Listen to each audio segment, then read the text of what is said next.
Reflection on the teaching process is one of the primary professional habits of teachers. Reflection helps refine current teaching practices and adjust learning goals and outcomes. Reflection is an important component of continuous improvement of the teaching process.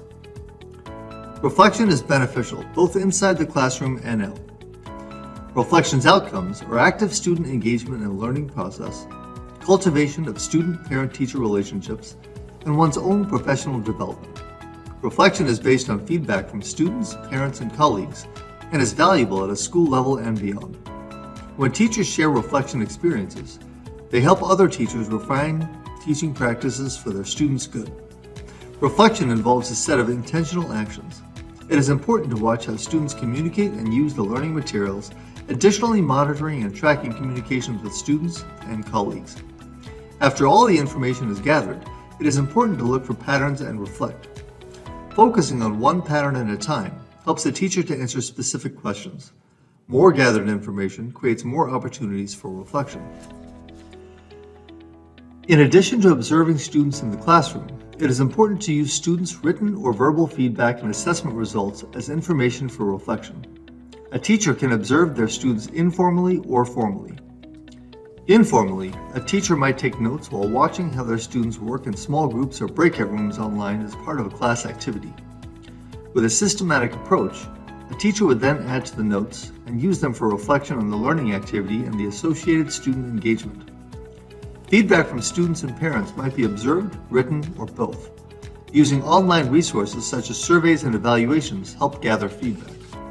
Lesson checklists and similar tools provide additional opportunities for teachers to reflect.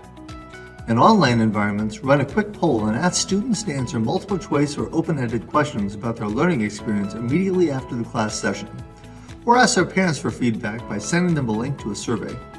Additionally, fellow teachers and other colleagues can be an asset in establishing a routine reflection cycle.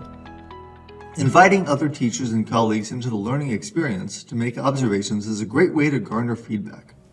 These types of informal observations and subsequent conversations can further extend to teacher-organized professional development sessions at a school level. There are three types of reflection: in-the-moment reflection for immediate action, after-the-moment reflection for future action, and outside reflection for continued exchange of reflexive experience among the teacher's colleagues. A teacher taking notes during a class activity is an example of in-the-moment reflection. The teacher might use this process to consider how to better help students who need assistance or are disengaged from the activity. After the moment, the teacher might use notes and student or group assessment results to see how to adjust classroom facilitation or the quality of the learning materials to improve student group work and assessment results. Using information from the observations and feedback to reflect, it is then possible to make necessary adjustments. Outside reflection practices go beyond schools and even school districts and can involve teachers from different states or even countries interacting in online teacher communities or professional learning networks. In many cases, it is beneficial to opt into such professional interactions to share reflection success stories and promote reflection practices in education.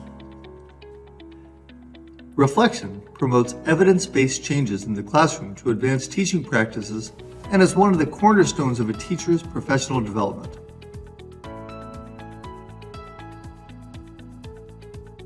Reflection supports the quality of education in today's ever-changing world.